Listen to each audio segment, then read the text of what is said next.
Welcome all to this sacred time and space as we gather to remember the life of Molly Christina Podis Larson. I'm the Reverend Kathleen Roland, serving as this congregation's interim senior minister.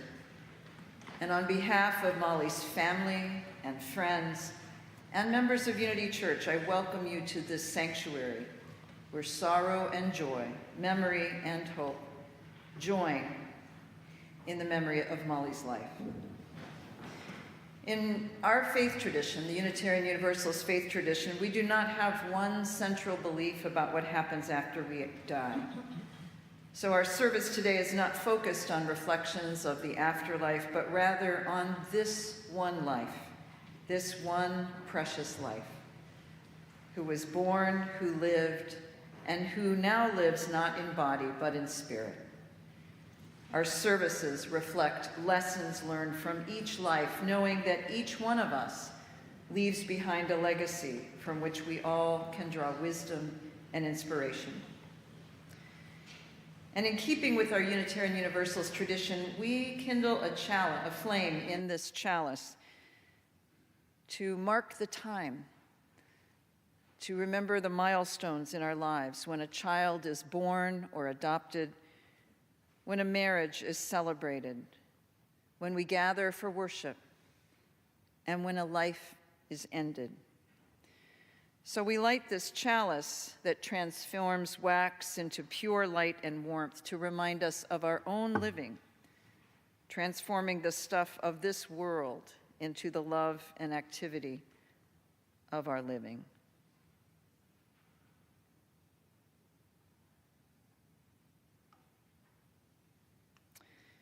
As we remember her, may we bring forth transformation in ourselves from grief, healing, from memory, wholeness, and from celebration, love. And thus we light this chalice as a symbol of faith, light of truth, and the warmth of love.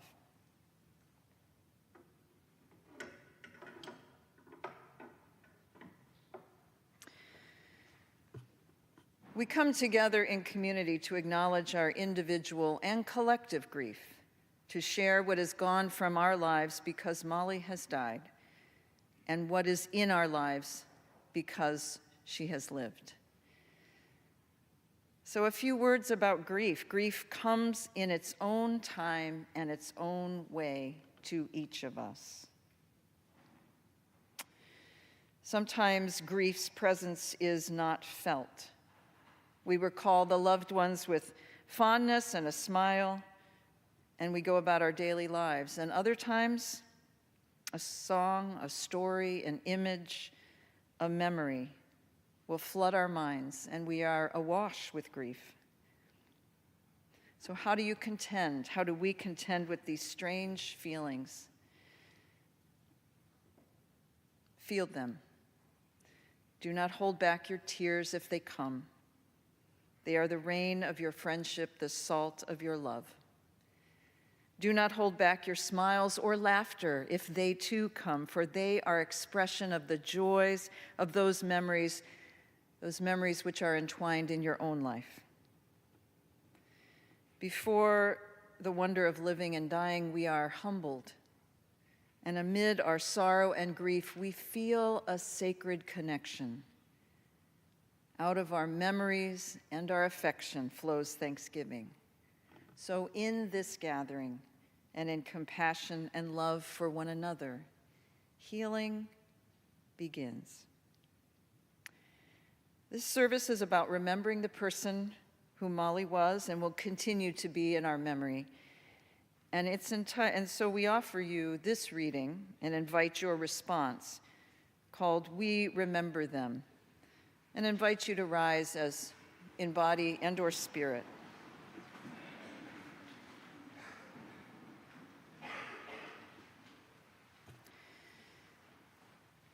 At the rising of the sun and at its going down,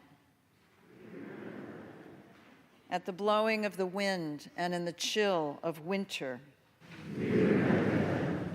at the opening of the buds and in the rebirth of spring,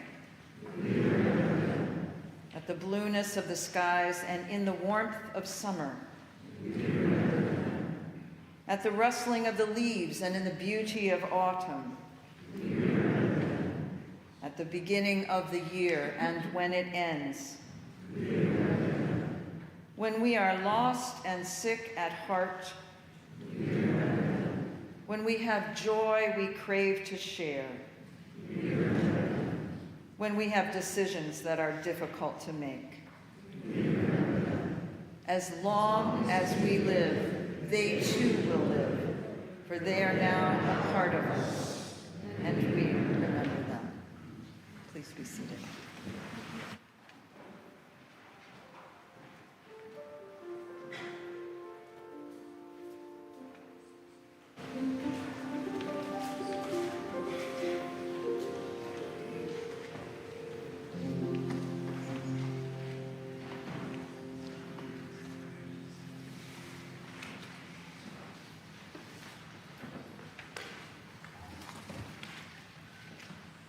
When Christine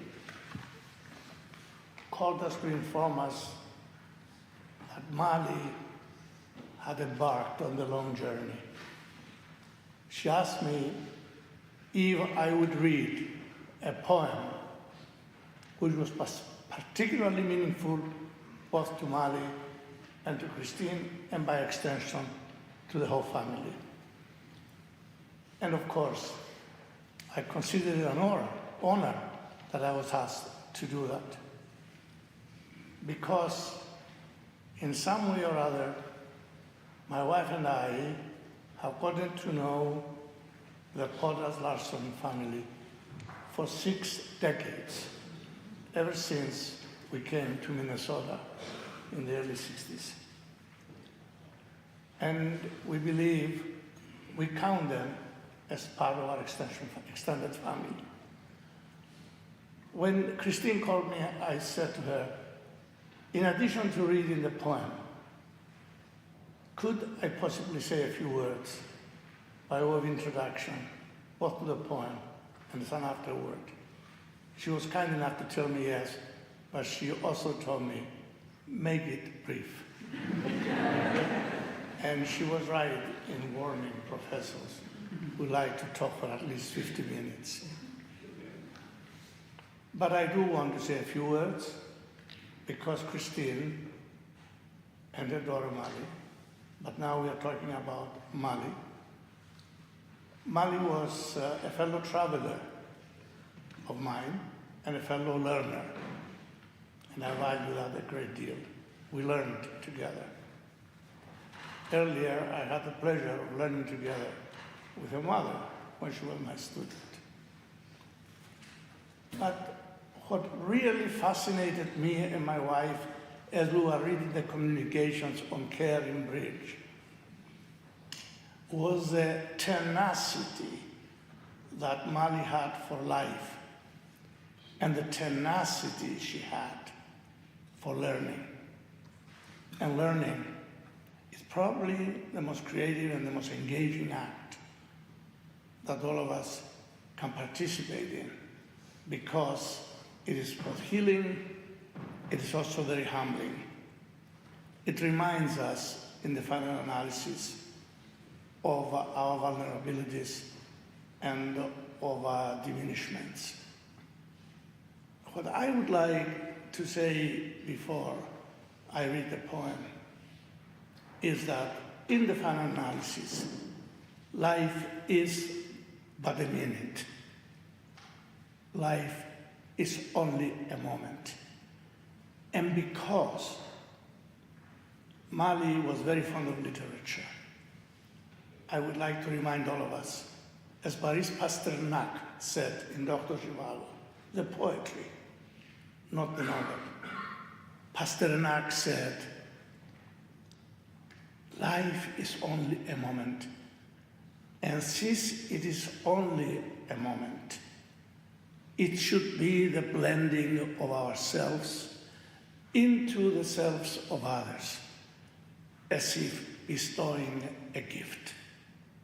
I think this is about the most beautiful metaphor that matches the life and strivings of Mali. And now the poem itself. Ithaca, the poem by Constantin Cavafy, which tells us a great deal, again, about the aspirations of Mali and the meaning that she saw in learning and in life. This is my own translation, and I brought it to the family in loving memory, to dear Mali, from a fellow traveler and fellow learner. Here goes. When you set out on your journey to Ithaca, pray that the road may be long, full of adventures, full of knowledge. Lastrygonians and Cyclops, angry Poseidon, do not fear them, for such things you will never encounter on your way, if your thought remains lofty, if a noble emotion touches your spirit and your body. The Lastrygonians and Cyclops, fierce Poseidon, you will not encounter if you do not harbor them within your soul, if your soul does not raise them before you. Pray that the road may be long. May the summer mornings be many, when with intense pleasure and joy you will enter harbors, seen for the first time, stop at Phoenician marketplaces and buy good merchandise, mother of pearl and coral, amber and ebony, and pleasurable perfumes of every kind, abundant pleasurable perfumes, as many as you can. Travel to many Egyptian cities to learn endlessly from the learned, but always keep Ithaca in your mind. Arriving there is your ultimate purpose, but do not hurry the journey in the least. Better that it lasts for many years, that finally you anchor at your island, old, blessed with what you have gained on the way, not expecting Ithaca to give you riches. And if you find you're poor, Ithaca has not deceived you. Wise as you have become, with so much experience, you must have already understood what Ithacas mean. The journey, in other words, is what counts. The journey which she really traveled with so much anxiety to acquire, to learn, to share, to blend into the life of others, as if bestowing a gift. I come from a tradition where on days like this we lament, and I realize the emphasis today is on the celebration of life. But when you lose a beautiful young person at 44, and the parents have really participate in one of the aspects of the tragedy of life, of burying their children instead of the other way around, you cannot help but also lament. Nevertheless, I cannot help but end on a positive note. Something again that comes from a Russian writer. I'm talking about Chekhov this time, who was not a particularly religious writer, but who nevertheless made a fantastic statement about the ongoing journey, the long journey, when he says, what dies in man is merely what is subject to our five senses. But everything that lies beyond those senses, and in all probability, is immense, unimaginable, and sublime, continues to exist. Or, as I would like to say, we are then entering into a divine intoxication, a banquet, in which right now our beloved Molly is a joyous participant.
From My Family and Other Animals by Gerald Durrell, a book Molly first read when she was 8 years old while on the island of Corfu in the Ionian Sea.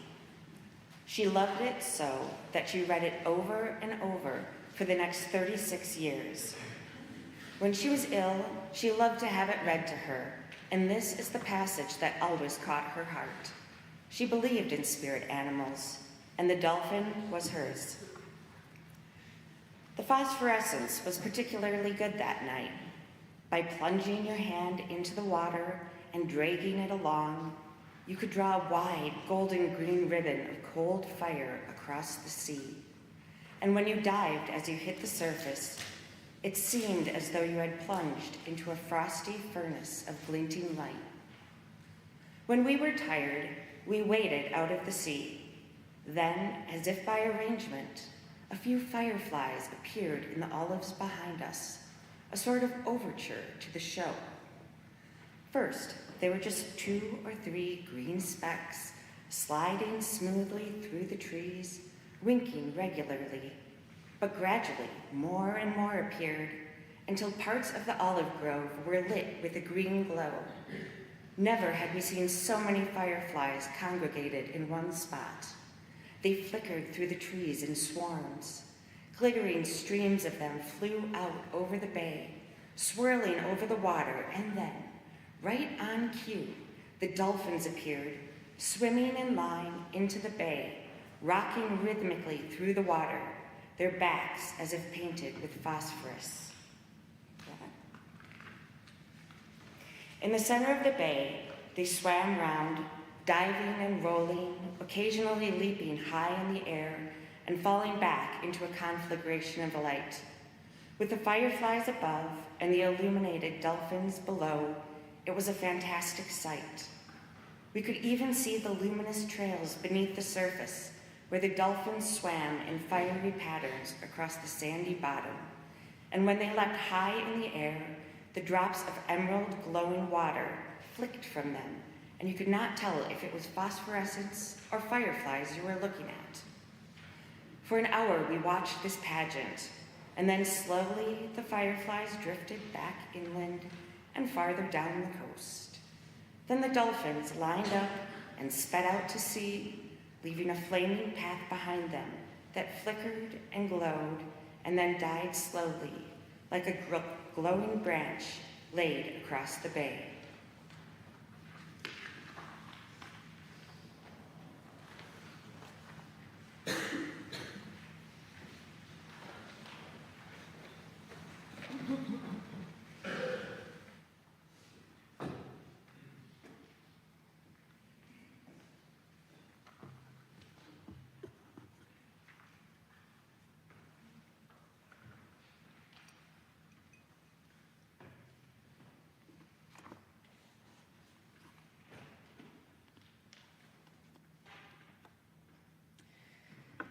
Molly Christina Podus Larson was born at United Hospital in St. Paul on January 15, 1980, to Kent Larson and Christine Podus Larson.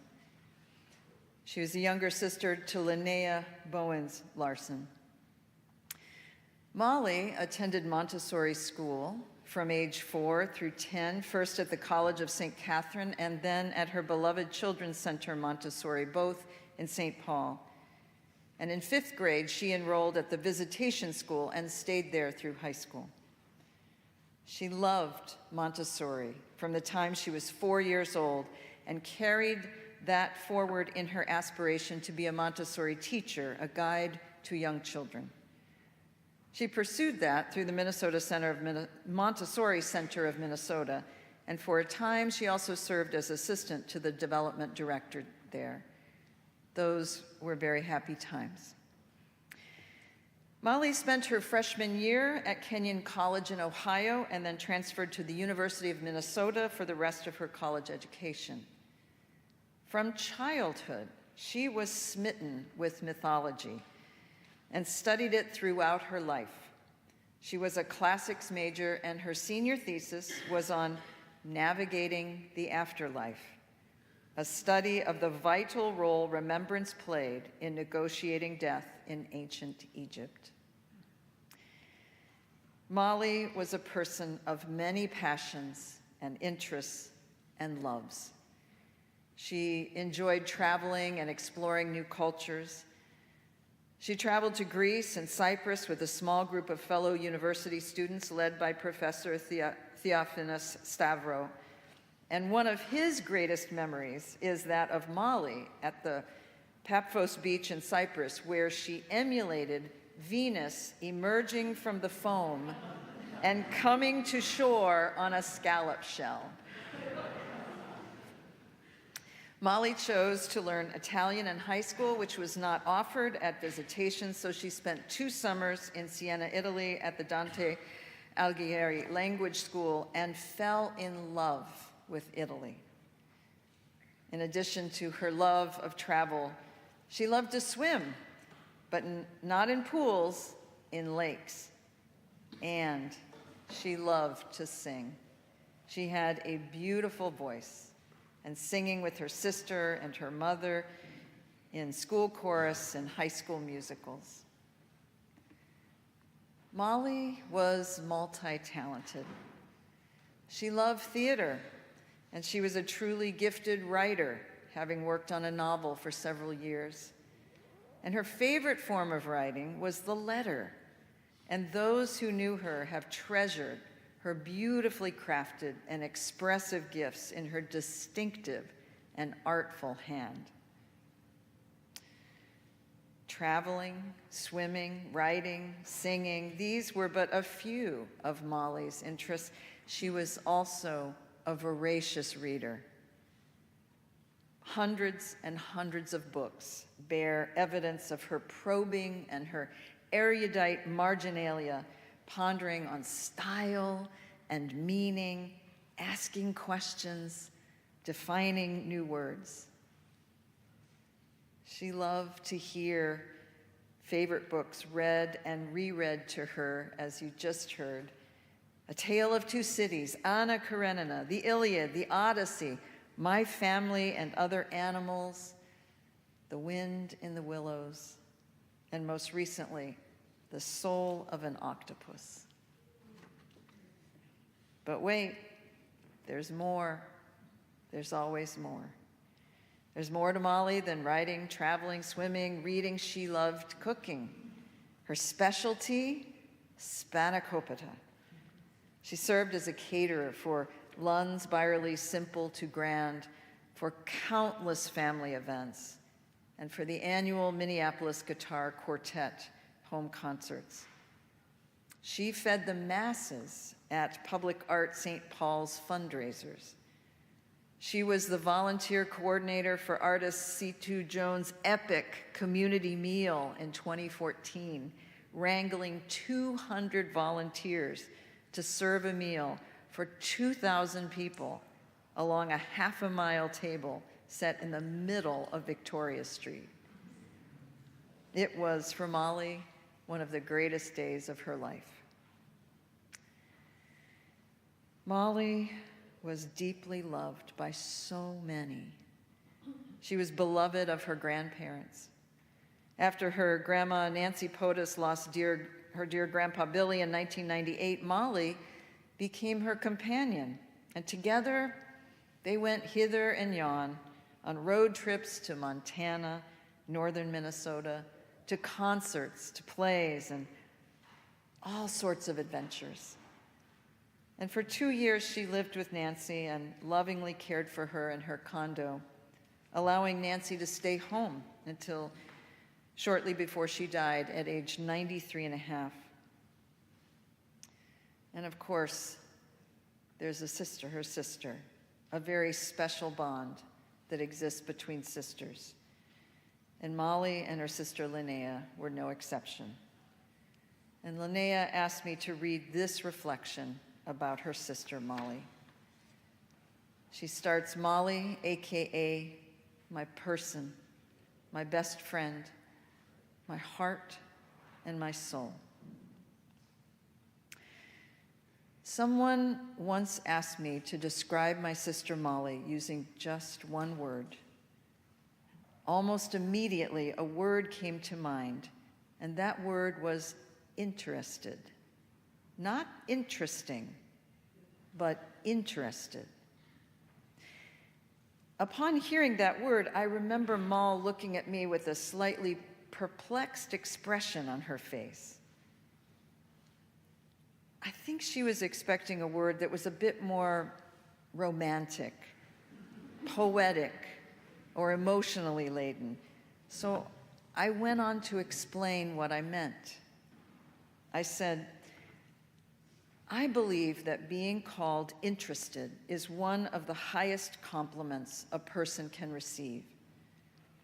Being called interested means that you genuinely care about others, about learning their stories, figuring out what makes them tick, exploring their passions, their joys, and their sorrows.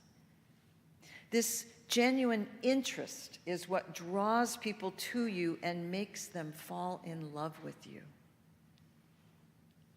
Interested means that you have a thirst for knowledge, a love of learning.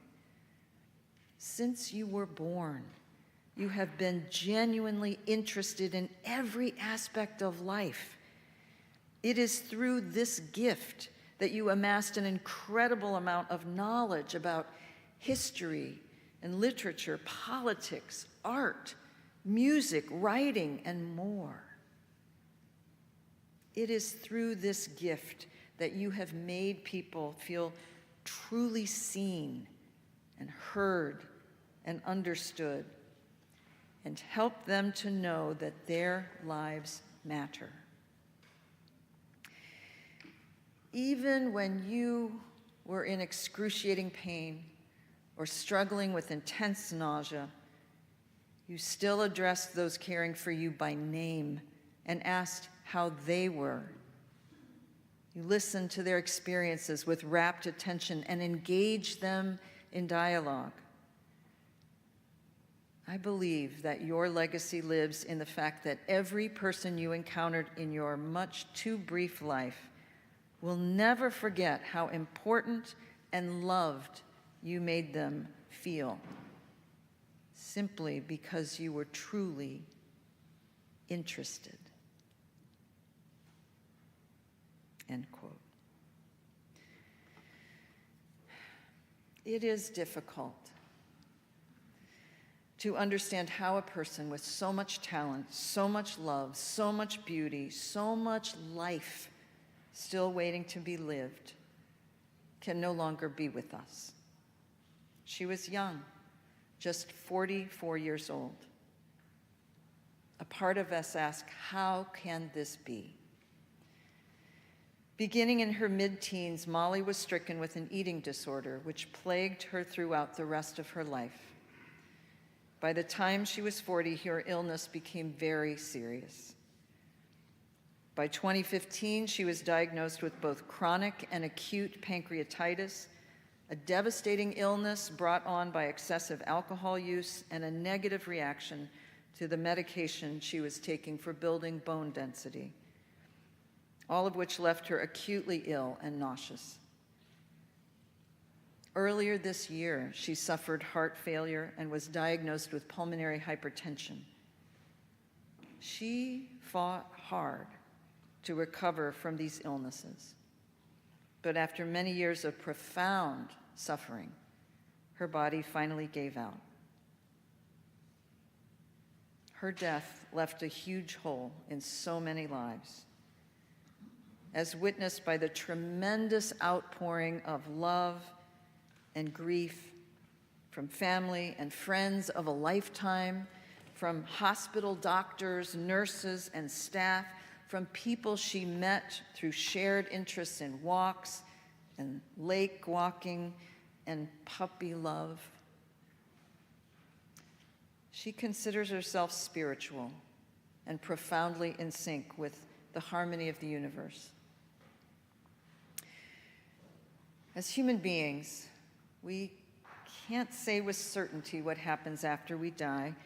Some believe in afterlife, others do not. Some know that spirit, like love, never dies. What we do know is that wherever Molly's spirit resides, she is indeed in sync with the harmony of the universe. Her generous and strong spirit will always abide. She is one in memory with us and is part of the inestimable beauty of the earth. And so it is in that beauty and with gratitude, Molly, we hold you next in song for the beauty of the earth.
Unity Church's traditions include the collection of what's called the collage of voices. And it provides an opportunity for people to send in their own memories, stories, and reflections. Because of the volume of offerings received, we have had to edit this spoken part for length, but all the memories that have been submitted have been collected, and the unedited version will be given to the family after today's service in a booklet of memories. And we thank so many of you for your wonderful, heartfelt tributes to Molly. We begin with this from Molly's mother, Christine Potus Larson. Linnea, Molly, and I participated in a John Rudder community sing at Plymouth Congregational Church several years ago, and we had such a wonderful time. And maybe 15 years ago, Molly and I participated in a similar community sing right here in Unity, led by a member of Sweet Honey and the Rock. And Molly did love to sing. For many years, our family would host April Follies, a rite of spring fest in honor of Chaucer. And from the time she was in 4th grade, Molly could recite the prologue to Canterbury Tales. And every year, she, Linnea, and I would greet our guests in our front hallway, singing, "Now is the month of Maying." It is a vivid memory of Molly for so many people.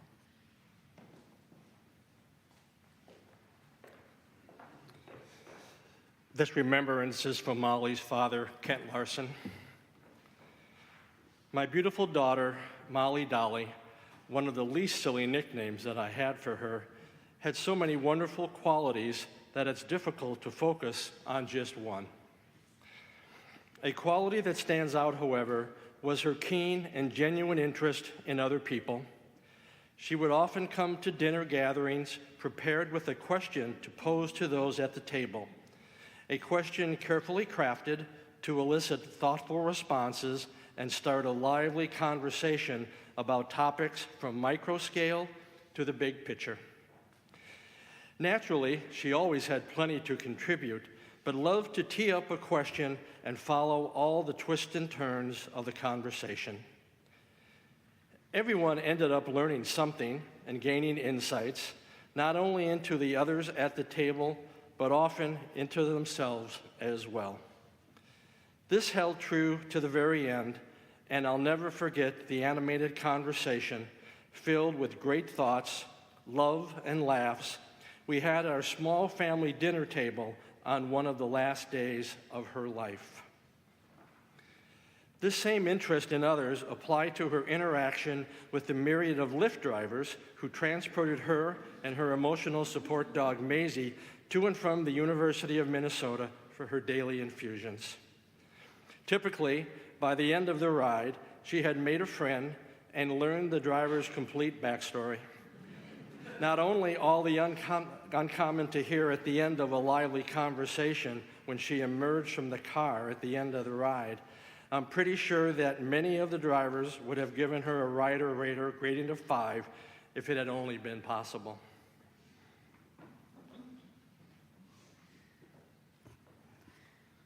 From Catherine Tatty to the Larsons, Shepherd. My memory of Molly is seeing the Larson family leaving the restaurant at the corner of Grand and Victoria when Molly was a baby. Kent was holding her up in his arms and showering her with kisses as they walked towards their car. It was the sweetest scene with that precious family. Molly was beautiful in every way it's possible to be beautiful.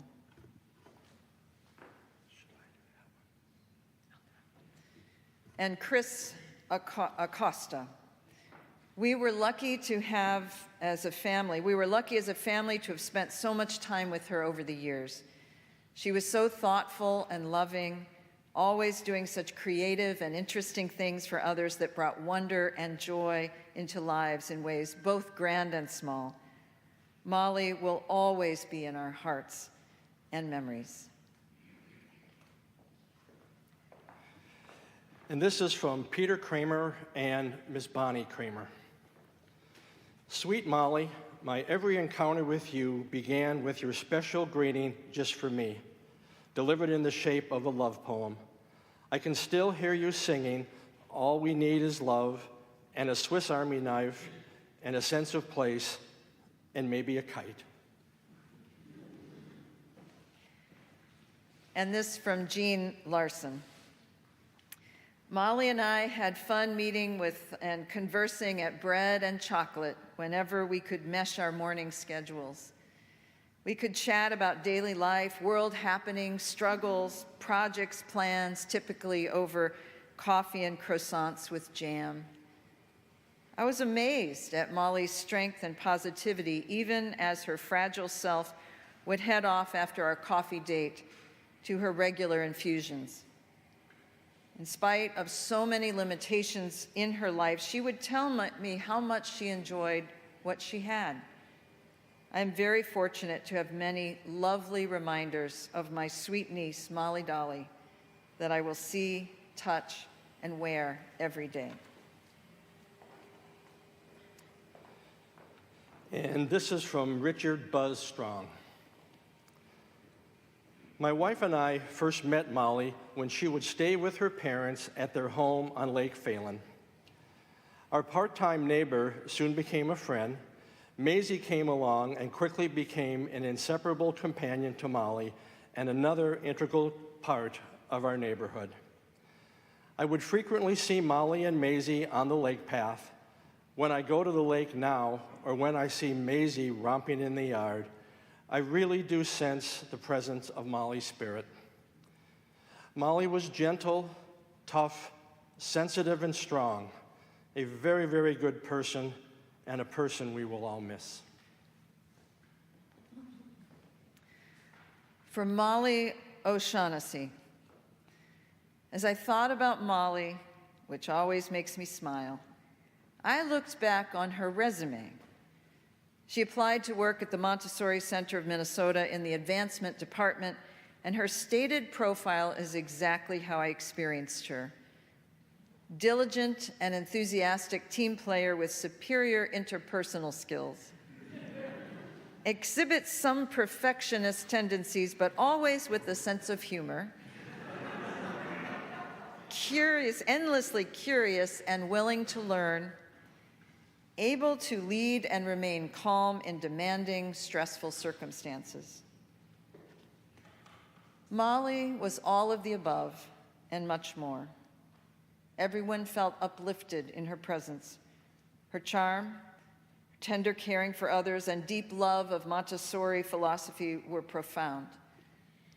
Molly was a Montessori child, and when she first entered MCM, she said she felt safe and at home, and had an instinct to go through the small, child-sized door. Being surrounded by intentionally designed Montessori environments gave her joy. She was a treasure to all. I will always think of her as I drink my coffee from the beautiful ceramic mug she gifted me.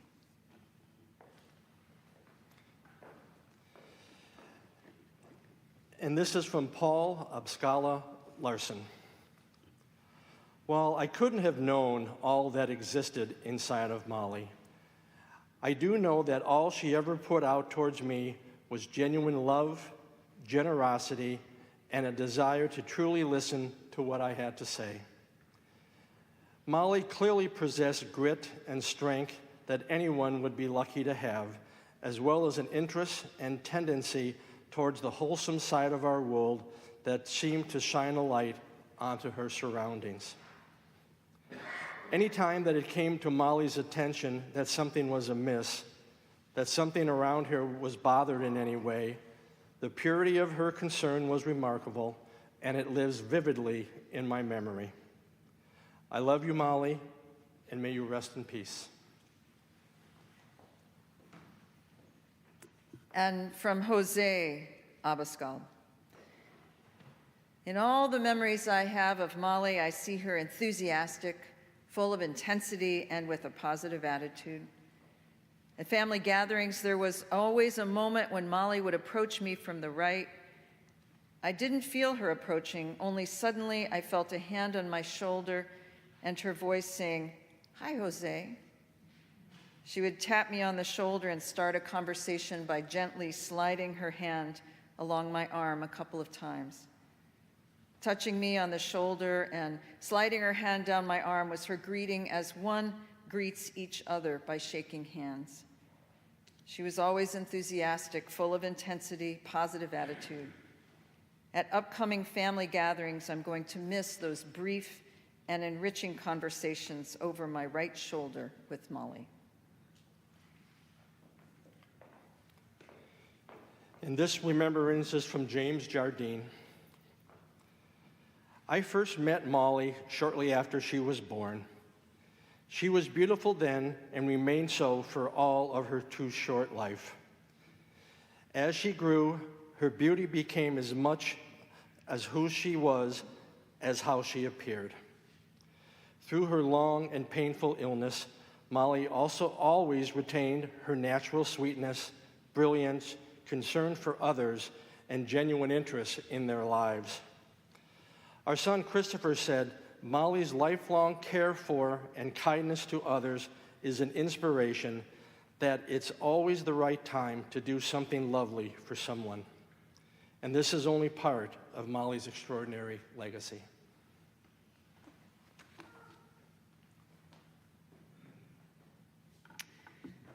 From Nancy Jardine, you are one of the dearest angels who have passed through my life. In my bedroom hangs a poem written in your beautiful calligraphy. It begins, "Did you tackle the trouble that came your way with a resolute heart and cheerful? It will always remind me of you and how you lived your life. I cherish a voicemail you left me on my birthday, singing the POTUS Larson birthday song, and will always lovingly remember you and Linnea singing Sarah McLachlan's Angel at the Dakota. May you rest in peace, dear one, in the arms of the angels."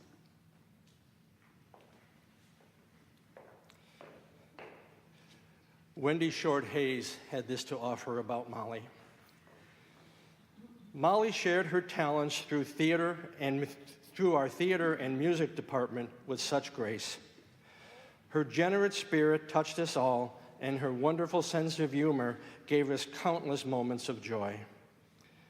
There are so many vivid memories of Molly on the Vista stage. I particularly treasure her performance in our production of Godspell. She sat on her knees in the middle of the stage, surrounded by children as she sang Day by Day, while teaching the kids to sign the lyrics. She wore a big red straw hat over her golden curls and beamed her magnificent smile.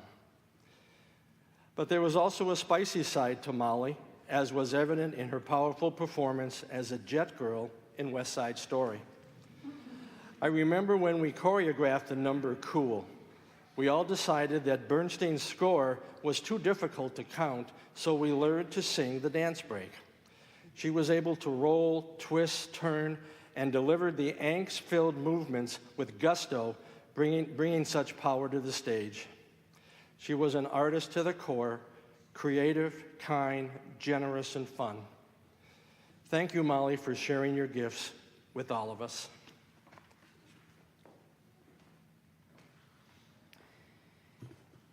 And this from Sean Hansberry. I first met Miss Molly at 14. She did not remember meeting, but I completely saw an angel with a halo or just a glow, and I was immediately in love. Goodbye, my beautiful baby. And from Cynthia Newport. Molly was bestowed with innumerable blessings by the gods in which she was so interested. Lavished with extravagant love by her remarkable parents, my dear little sister Christine, everyone's hero Kent, adoring sister Linnea, 4 doting grandparents, so many. And yet, the shadow of heartache loomed at the door much too early in Molly's life and would not be banished. The stark contrast between the light that was little Molly and the darkness that ensued in her life, inexplicable, etching the losses more deeply. Molly's life and death has cracked open our hearts and souls, making more room for caring, compassion, forgiveness, and gratitude for life. And this is from Joanne Platt. Molly and I became friends at the clinics and surgery center where I am a patient concierge. It was impossible not to be attracted to Molly amidst the sea of patients. Whenever Molly walked into the CSC with Maisie, her emotional support dog, it was just the cutest sight ever. Maisie would be holding her leash in her mouth while Molly held onto the strap, and I would always ask, who was walking whom? Because it looked like Maisie was walking herself. Molly and Maisie were like royalty at the clinic. Everyone wanted to stop Molly and ask about Maisie's breed, and Molly never tired of repeating the same information. I still look for her and miss seeing her every day. From Paula Gleason. How lucky I was to watch Molly grow up. She was a beautiful child, slightly shy, yet engaging others with tender kindness and grace. As she grew up, we shared wonderful talks. We could be silly, like girlfriends, or funny with outrageous comments.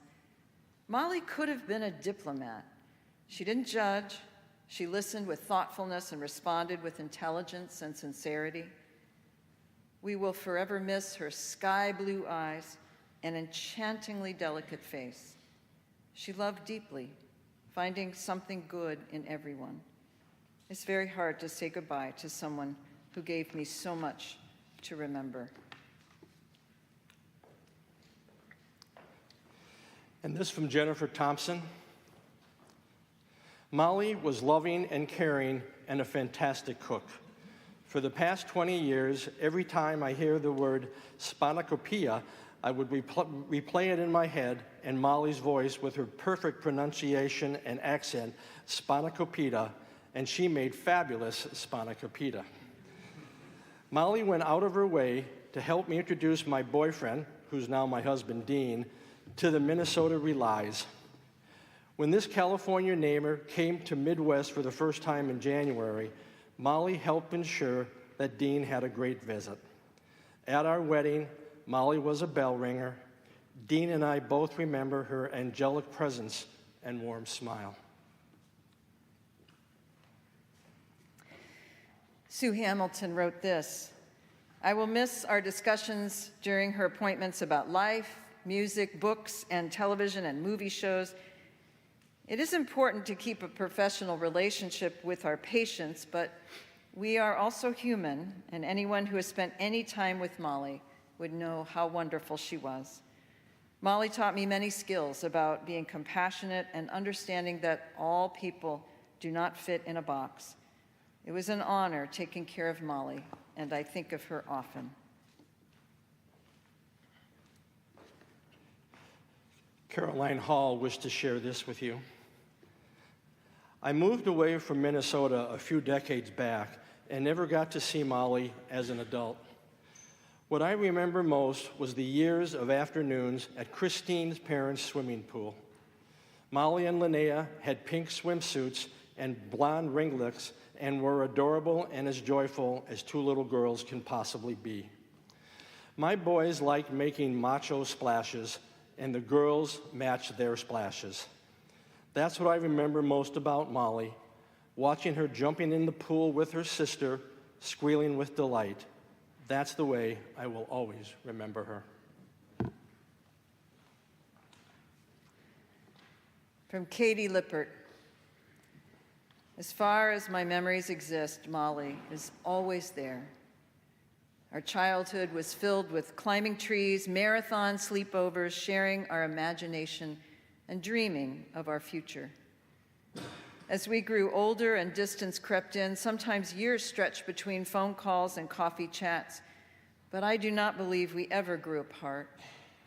Any time spent together, we were immediately giggling little girls, sharing stories or silly memories, and able to share with each other our deepest secrets and desires. I do not believe that Molly is gone. She will always be with me, my forever best friend." And this from Saito Jones. Molly was raised by parents who instilled in her a sense of love for family and love for community. Her parents believed in what Dr. Martin Luther King called the beloved community, the community of souls that love each other and do for each other. While the beloved community doesn't quite exist just yet, Molly believed in its possibility. King equated service with greatness so that the more service you perform, the greater you are. I watched Molly mature from her teenage years and as an adult. Molly assisted me with a larger-than-life public art event. It was her responsibility to register, assign, communicate, and schedule rehearsals with over 250 volunteers. Without Molly, my event could not have happened, and while I was so grateful for her work, at the end of the event, she gracefully thanked me over and over for our shared experience. Even during the times when she was very ill, we saw Molly reach out to our beloved community to elicit support for others who were ill. Martin Luther King equated service with greatness, so the more service you perform, the greater you are. We have lost a truly great member of our beloved community.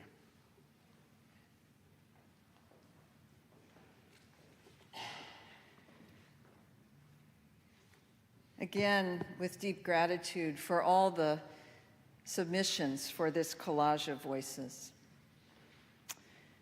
These words are part of the charge to you, the gathered, and they were shared with me from Joanne Platt. She wrote, "Molly has left us a vast inheritance, and I am not referring to money or valuables. Each of us has memories of Molly's extraordinary grace and kindness. She inspired us with her strength and bravery in a debilitating illness, which robbed her of her life but never dimmed her bright spirit. She taught us how to speak from the heart, to seek out opportunities to forge new relationships, to be curious and open to learning, and to treat all whom she met with empathy, thoughtfulness, and respect. The best thing we can do with this inheritance is to enjoy it and then give it away, share it with others, and discover the joy and satisfaction of passing along these gifts to our loved ones. We have heard about Molly's life and what was important to her. It is now our task to turn again to our own lives and discern what lessons of Molly's we may wish to learn from and to take with us. And we know that Molly wanted us to take something from this service. She hoped there would be laughter and chuckles and fondness as we remember her. And the family hopes that you take a tangible reminder from Molly's vast sock and sticker collection. At the end of our service, you are invited to join the family in the parish hall for refreshments, for storytelling, for stickers and socks. There'll be no formal receiving line after the service, but you are invited to meet with various members of the family in parish hall for refreshments. So now we turn to Molly to offer our final benediction. May the universe receive you and hold you. May you be whole and at peace. Those who love you and mourn you will know you always in their hearts. And though we extinguish this flame, we know that the spark of life that burns within each of us and the brightest light of Molly's life will continue to shine within us and will never be fully extinguished.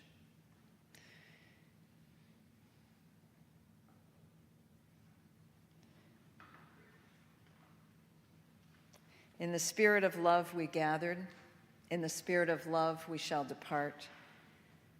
Gentle people, go in peace. Amen. And may it be so.